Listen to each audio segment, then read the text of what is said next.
You are listening to episode number 55 of the Secondary Science Simplified podcast. Happy New Year, teacher friends! I hope so sincerely that 2023 treats you well and is your absolute best year yet. And I don't know about you, but with the new year always comes a lot of goal-setting energy, which for some can feel exhilarating, and for others of us, it can just feel exhausting. I know some of you listening may be out there holding on to your holiday twinkle lights for dear life. You are not ready to be doing meal planning and to-do lists and kitchen pantry cleanouts. You want to hold on to the holiday magic just a little bit longer. But if you are like me, January 1st hits and the holiday decor is down and out and packed up in the attic. I am ready to bleach all the things and clean out every single closet we have. I would like to say that I have borderline aggressive New Year goal setting energy. But here's the problem I've learned over the years. I often go too hard and too big too soon. And then come February or March, I'm done for. I'm burned out. My New Year goal setting energy can't carry me through the year any longer. And so wherever you are at the start of this new year and wherever you are sitting and listening to this episode right now, I want to talk to you over the next 15 or so minutes about goal setting for the new year and taking a different approach this year than you may have in the past. I think it's an approach that will serve both the half of you listening that just want to stay curled up under a blanket watching your Hallmark movies, and the other half of you that are ready to create a resolution list with 20 subpoints and subgoals. So whichever place you are in, I think I've got you both this episode. So let's just go ahead and get right to it. This is Secondary Science Simplified, a podcast for secondary science teachers who want to engage their students and simplify their lives. I'm Rebecca Joyner from It's Not Rocket Science. As a high school science teacher turned curriculum writer, I'm passionate about helping other science teachers love their jobs, serve their students, and do it all in only 40 hours a week. Are you ready to rock the time you spend in your classroom and actually have a life outside of it? You're in the right place, teacher friend. Let's get to today's episode.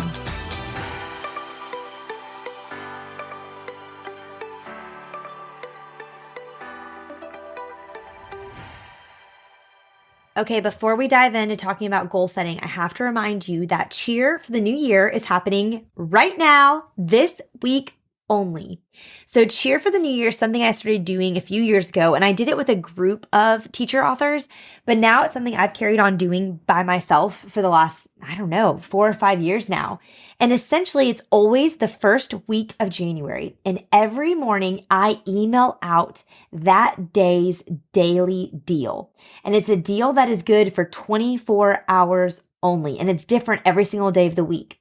And this is the only sale that personally I do all year outside of the TBT quarterly site-wide sales. And I do discounts that are bigger than the regular 20 or 25% off that typically happen during the TBT sales. And so here's the one catch. If you're like, this is too good to be true, it's not. But there is one little catch, and that's that these deals are only for my email list.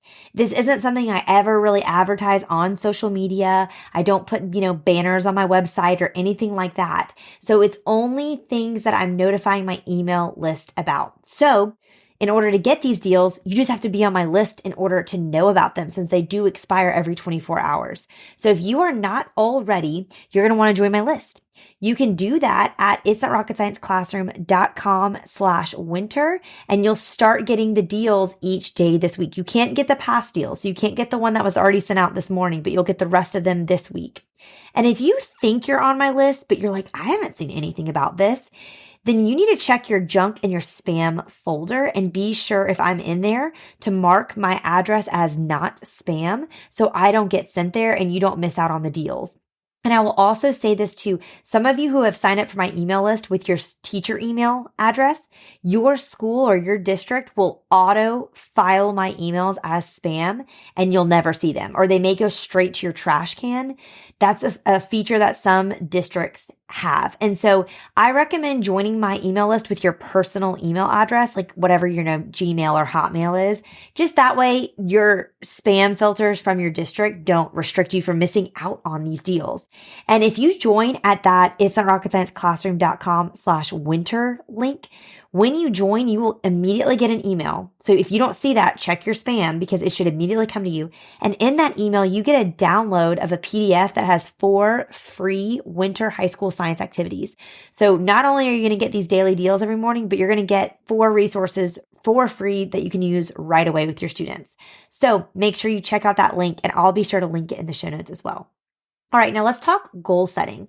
So I recently read a book, and it was one of those books that I just keep thinking about. I don't know what else to say. I just keep thinking about it. And to me, reading is my hobby. It's one of the only things that I do just purely for fun, not to be productive. And I'm like a productivity addict. So I just try to read a lot of fiction because I find when I get into the nonfiction realm, then it becomes my one hobby becomes work again. And it's like a way for me to be productive. And I don't want to be productive when I read. I just want to enjoy.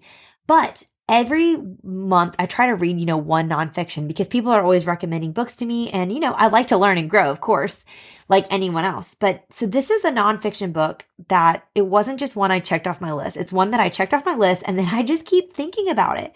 And I'm fully bought into this, and I'm fully bought into the author and her podcast and everything she's doing. And it's The Lazy Genius. And the book is The Lazy Genius Way. And the author is Kendra Adachi. And I will link her in the show notes. I'm going to link this book for you on Amazon, but I'll also link her Instagram you can follow and her podcast that you can listen to. She puts out episodes every single week. But I've just grown to love her as a person. We have a lot of things in common and a lot of things totally not in common. And I just enjoy her as a person. I really enjoy her energy. The way that her brain works is really similar to how my brain works. And so at first I was like, am I going to learn anything from this person who thinks how I do? And I was very humbled when I read her book to think, yes, I'm learning so much. And so definitely check it out. But the thing I love about Kendra is her whole brand, if you will. The whole lazy genius thing is she is all about being a genius about the things that matter and lazy about the things that don't matter. And the tagline specifically for this book that she wrote, The Lazy Genius Way, that I read is embrace what matters, ditch what doesn't, and get stuff done. And when I think about that sentence, embrace what matters, ditch what doesn't, and get stuff done, I'm like, that is what I want for each of you listening to this, especially going into this second half of the school year where you may have a countdown already on your whiteboard for when summer break is. Okay, I want you going into this semester to really embrace what matters to you, totally just ditch and let go what doesn't, and then just get stuff done and then leave your work at work from there. And so I got inspired by this book and thinking there's so much of this that can be applied specifically to the life of a secondary science teacher. And in this book, she shares 13 what she calls lazy genius principles. And again, I'm going to link this, but I basically decided for this month, because I cannot stop thinking about this book. And I feel like maybe I'll get over my obsession a little bit if I kind of like get out some of these thoughts that I'm just constantly ruminating and processing. But I thought for this month, I want to do a series of episodes just to get you ready for this second half of the year.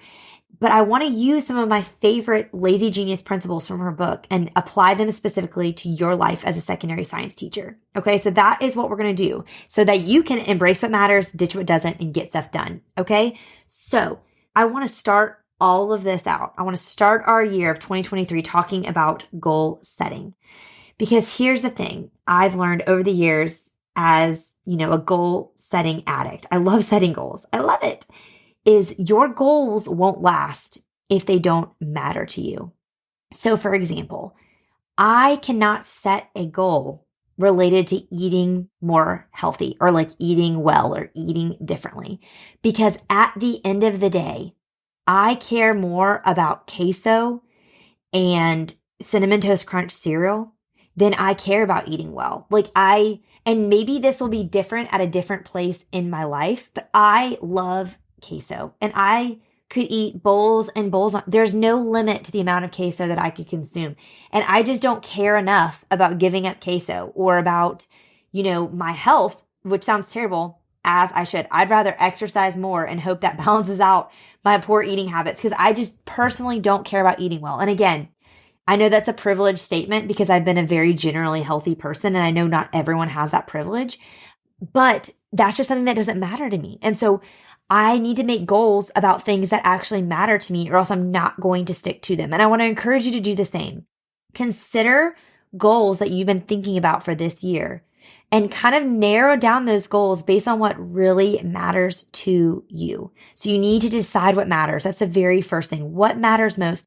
And I want to challenge you, what matters most in this current season you're in? Because what matters most right now may not be what matters most in 6 months. Like I said, my health goals may change in 6 months, in a year, in 5 years, as I age, as my body changes, as I experience new things in life. But right now, eating well doesn't matter. So it doesn't serve me to make a goal about that because it just doesn't matter. Look, I'm not going to hold to that. So I want you to consider what matters the most to you right now in your current season, not the season you want to be in, not the season you hope to be in 8 months, but the season that you are in right now. And the second thing I want to encourage you to do is start small. Okay, so here's where I'm going to really challenge you. I want you to only pick one goal for this year. You heard me. One goal. That is it. And I want you to think of this goal as an overarching theme for your year. Okay, because what I've found is that when I only make one goal or one theme for my year, it's so much easier to make decisions on a day-to-day basis because I'm only filtering them through that one priority and not 3 priorities or 4 priorities. Okay, because think about it this way. Let's say you set goals that you want to exercise every day, you want to play more with your kids, and you also want to read 50 books this year, okay? But you only have 30 unplanned minutes a day. Like you only have 30 minutes of free time between going to work, getting your kids from daycare, cooking dinner, getting them all put down to sleep, grading your papers, which I hope you're not doing at home. But you're looking at your actual day to day from Monday through Friday and you're like, I only have 30 spare minutes. If that's the case, then every single day you're going to have to go through like this decision fatigue process of, okay, I have 30 minutes. Am I going to play with the kids? Am I going to hop on the Peloton? Am I going to go for a walk? Am I going to sit down and read a book? Like I have all these goals, but I can't do them all in 30 minutes. It's not realistic. So what am I going to do? And you're constantly having to make the same decisions over and over, and it gets really exhausting. That's another one of Kendra's lazy genius principles is she talks about deciding once because of decision fatigue. Like decision fatigue is a real thing. And if you are like me, I'm in a season of life where I'm running at like peak mental capacity. I told my husband I cannot hold any more information or responsibilities in my brain because I have 2.7 working brain cells at this time. Okay, and that's the season that I'm in. So by deciding now and deciding one thing, you minimize those in the moment decisions so much. Okay, let me give you a few examples of overarching themes that I've had in different years past that have really helped me so much to figure out what my priorities are on a day-to-day basis and on a hour-by-hour basis. Okay, so in the past, I have had a theme or a goal for the year of having open hands. And that was a year where we had a lot of transitions. That was a year where I was writing the anatomy curriculum and finishing that up. I had just had our daughter, who's our second. So my first and my second are 17 months apart. We just had a lot of transitions. My husband knew he was going to be transitioning out of his job and he wasn't sure what he was going to be transitioning into. He knew he was going to have a career change. I had been doing serving in a ministry called Young Life for the last decade. And I knew I was going to be transitioning out of that over the next couple of months since we now had these 2 little kids and it was just a lot on our family. So I just said, okay, so this year I'm going to have open hands. I'm not good at being flexible. Okay, so when I'm thinking open hands, it's literally a visual of me just holding my hands wide open. And that's very hard for me because I like to hold things very, very tightly. I like to have very strict schedules, very strict routines. I am not a very adaptable or flexible person. I'm very black and white. Living in gray is not where I like to live. And that's not healthy. And so in that season, I said, hey, with all that we have going on and all of this transition, my normal way of doing things with very clenched fists is not going to work. And so my number one goal this year needs to be able to have open hands and just hold things loosely and be willing to be flexible with these two babies I have that are less than a year and a half apart. Like everyone's wearing diapers in my house. Okay. I've got to be flexible. I need to have open hands with what's going to happen with my husband and his job and maybe what that's going to require of me to work more or work less or be more flexible with my work schedule so that he has more capacity to start a new job or whatever it may be. And it just helped so much on a day-to-day basis when I was having to decide and make these hard decisions on how I was going to spend my time and how I was going to spend my energy. And are we going to, oh, I got invited to a play date last minute. Am I going to go do that? Or am I going to stick to the schedule that I set? Like what is best fulfilling that theme of having open hands? And it helped me so much that year. This past year in 2022, my theme was do what is fun. Okay, so here's what I mean by that. I felt like in work, I had been creating and doing a lot of things that I felt like I should do, or I felt like people wanted me to do. And I hadn't done things that just sounded fun to me. And I knew at the start of 2022, I was 6 months pregnant. So I knew, okay, quarter one of 2022, I'm going to be in my third trimester of pregnancy. Quarter two, I'm going to be on maternity leave and having a newborn. Quarter three is my busiest time of year work-wise, and it's also going to be like adjusting and transitioning to getting our kids back into a school rhythm and what that looks like. And then I was like, quarter four is like the craziness of the holidays and a lot going on there. And am I going to be ready to start a new work project and a new curriculum? I don't know. And so I just decided last year, I was like, I want to do what's fun. I don't want to, as far as I can plan it, I was like, this is our last pregnancy. This is our last child. I don't want to wish away my third trimester. I don't want to wish away the newborn years. I don't want to desire another season. I want to enjoy the season that we're in. So I just want to focus on doing what is fun. And that served me so well. This podcast started in January 2022 because it sounded fun to me. And when I thought, how do I want to spend these last few weeks I have of working before I hit a maternity leave? I was like, I want to do what's fun, and doing a podcast sounds fun to me. And that spurred me on to keep doing this podcast all this past year. And when I thought about my maternity leave and how I was going to spend it, instead of focusing on being productive with that time off and making sure I had the baby books updated and I was donating all the clothes efficiently and packing up the things we didn't need and, making sure that I was really getting the baby on like the best sleep schedule, which I do love sleep training, so I still did that. But I was like, I'm going to do what's fun. We're going to go on the play dates because I know that the younger my baby is, the more flexible they are sleep-wise. I can wear this baby everywhere. So I'm not going to not go on a play date with my big kids and their friends because I'm worried about the baby's nap schedule. No, we're going to do what's fun. We're going to go. If it sounds fun, we're going to go. If it doesn't sound fun, we're not going to go. And when it came time to deciding if I was going to write another curriculum this fall and start one, I sat down with my husband and I was like, this actually sounds fun. I feel like I took enough time off of doing things that I felt like people were asking and expecting me to do. And I was only doing what was fun, which was really the podcast and running the Secondary Science Simplified course last summer was really fun for me. But I was like, I'm ready to do something, maybe that won't be as fun. Like it does sound fun, but it also is going to be a lot of work and it's going to be hard. But I was ready to do that. And so that was the way that I took this one goal and this one theme and I filtered everything through that this past year. Now, I'm not 100% sure what I want my goal and my theme to be for this upcoming year of 2023. But really, when I think about it, I want it to be a memory-making year. And what I mean by that is this is my oldest's last year at home with me before he's going to start kindergarten. And I know that this is going to be such a big shift in my family of having these babies all at home with me to now my first going to school 5 days a week and being away from me, for 8+ hours. Because, just after him, my daughter's slated to go to school the next year after him. She should only be a year behind him in school. And then after that, it'll be Rob. And before I know it, all my kids are going to be out of my house for the next 13+ years. And then they're going to be in college. It's just going to go by in the blink of an eye. I can't believe I'm about to have one of my children in full-time school.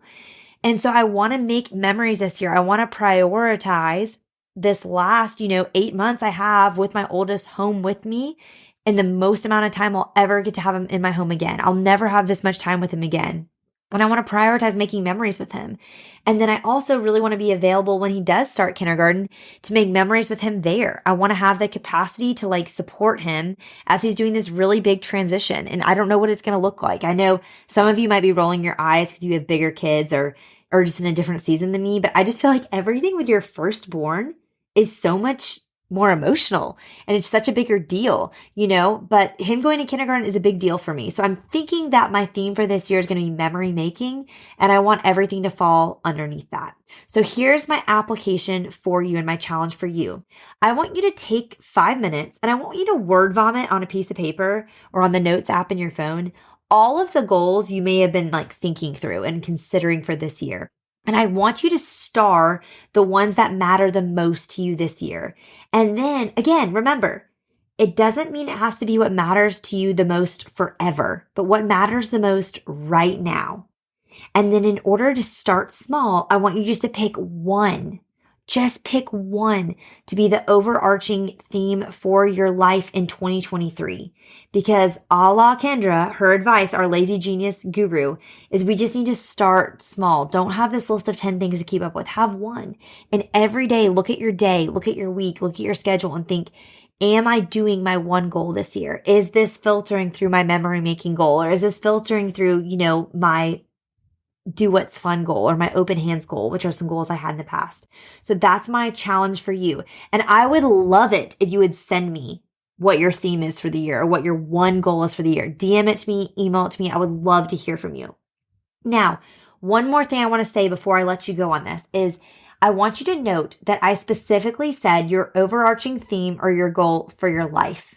I did not say for your job, because I want you to remember being a teacher is your job. It is not your life. So I want you to make a goal and a theme for your life this year first.